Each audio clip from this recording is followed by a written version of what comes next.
You're listening to Conversations Ignite.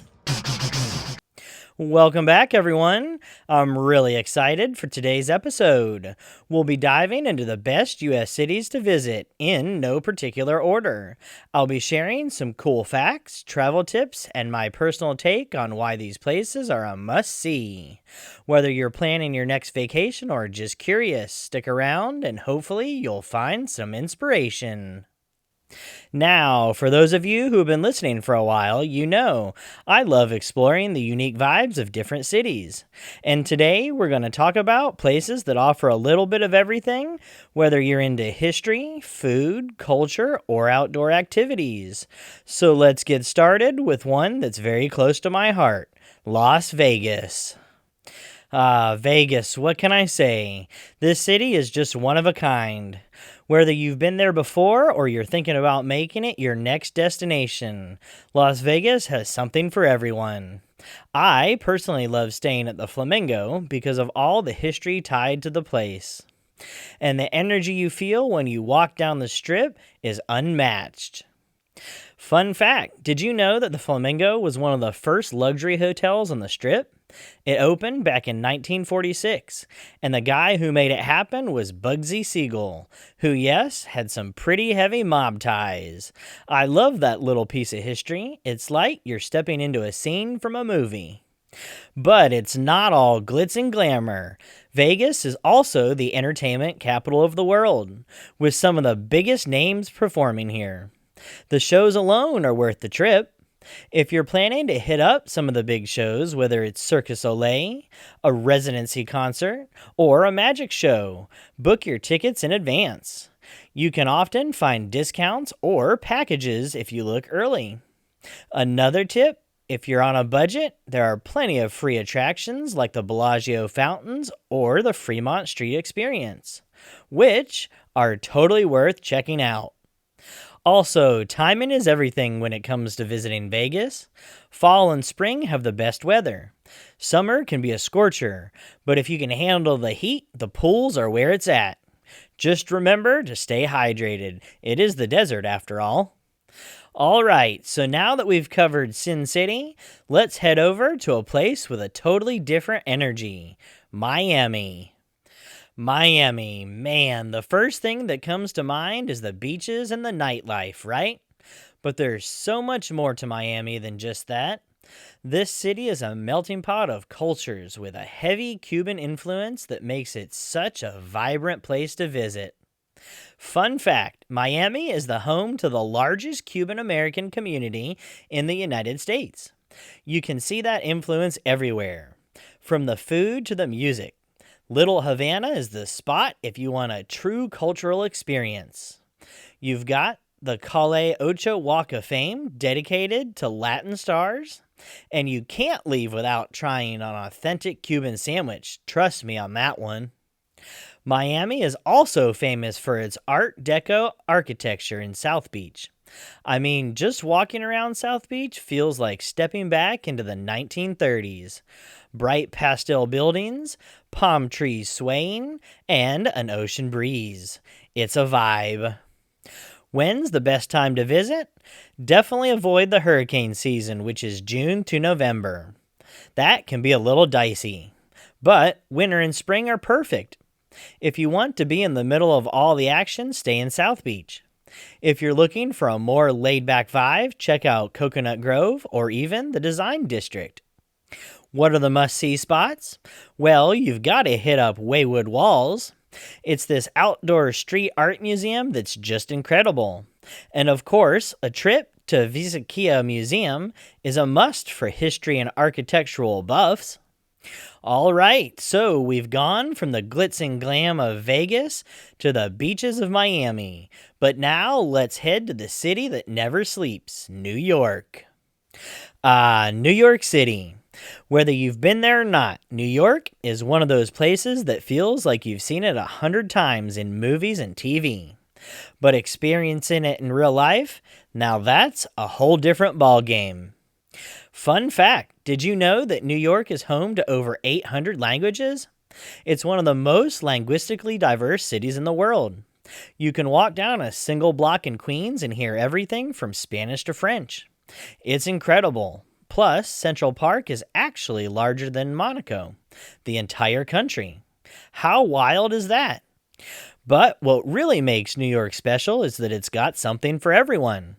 Whether you're into Broadway shows, museums, street food, or just people watching in Times Square, New York delivers. My biggest tip for visiting New York: don't try to do everything in one trip. There's so much to see and do that it's impossible to check off every box. Focus on a couple of key experiences, like walking across the Brooklyn Bridge, hitting up a Broadway show, or visiting the 9/11 Memorial.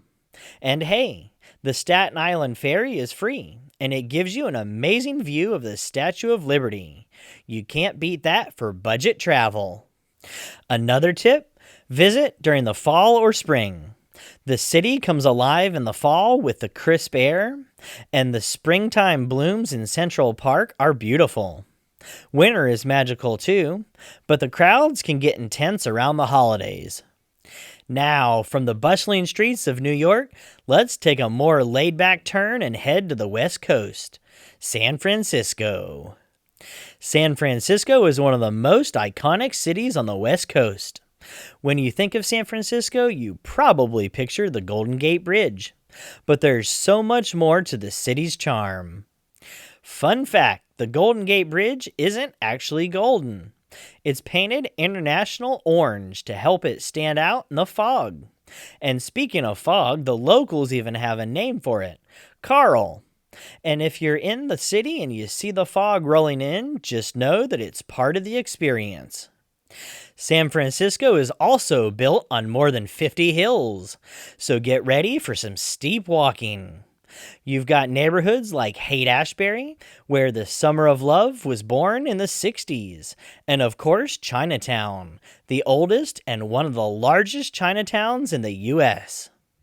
Travel tip: first off, book your tickets for Alcatraz Island well in advance. Trust me, the early morning tours are the best ones if you want fewer crowds.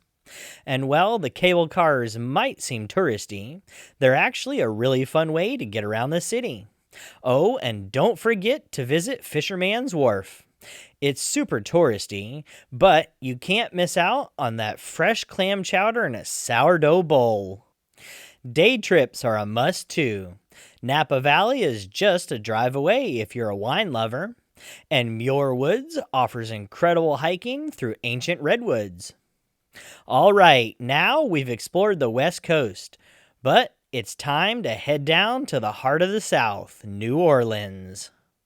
Now, New Orleans. This is one of those cities that has a personality all of its own. Whether it's the music, the food, or the deep history, New Orleans is truly the soul of the South. Fun fact: did you know that jazz was born here? Legendary musicians like Louis Armstrong came out of New Orleans, and the city still holds its title as the birthplace of jazz. Walk down Frenchmen Street and you'll hear live music pouring out of the bars. It's like a music festival every night. Another fun fact: Mardi Gras actually dates back to the early 1700s, before the U.S. was even a country. It's one of the biggest celebrations in the world, with parades, music, and of course those famous beads. It's all about tradition and community. If you want the full New Orleans experience, Mardi Gras is the time to visit, but keep in mind it can get pretty wild. If that's not your scene, spring is also a great time to go. There's jazz and heritage festivals in April, which is a more laid-back way to enjoy the music and culture. When it comes to where to stay, you've got options. The French Quarter is iconic, but if you want to escape the touristy areas, the Garden District is full of historic homes and a quainter vibe. Food-wise, don't leave without trying a baguette from Café Domade or grabbing a po' boy. New Orleans is also the place to try some gumbo or jambalaya, real Southern comfort food. Just thinking about it makes me want to book a trip right now. So after a deep dive into the heart of the South, let's shift gears and head over to Mile High City, Denver. Denver is all about the outdoor lifestyle. Whether you're into hiking, skiing, or just taking in the fresh mountain air, Denver is a great destination, especially for nature lovers. Fun fact, Denver is known as the Mile High City because it's exactly 1 mile above sea level. That elevation gives the city some pretty unique qualities, like thinner air, which means you can get sunburned quicker and might even feel the altitude a bit, especially if you're coming from sea level.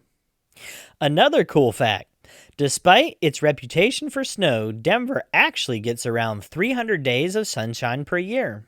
So don't be surprised if you visit in the winter and it's sunny and bright out, though you might still want to pack a jacket. Denver is great year-round, but if you're a fan of winter sports, the nearby ski resorts are some of the best in the country.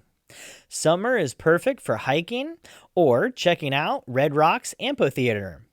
It's a natural outdoor concert venue surrounded by a huge red sandstone formation. Even if there's no concert, it's worth visiting just for the views. If you've got time, take a day trip to Rocky Mountain National Park for some incredible hiking and wildlife spotting.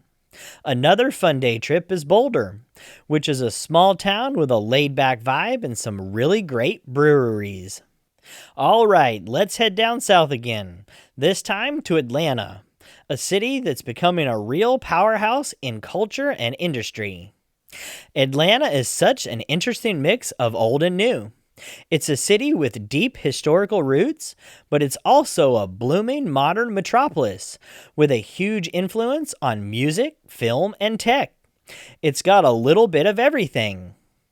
Fun fact, did you know that Atlanta is the home to the world's biggest airport, Hartsfield-Jackson? It serves over 100 million passengers a year, which is wild when you think about it. Also, Coca-Cola was invented here in 1886. You can actually visit the World of Coca-Cola Museum, which is a fun spot to check out if you are a fan of the drink or just curious about the brand's history. Atlanta is a great city to visit in the spring or fall, when the weather is mild and there are plenty of outdoor events happening.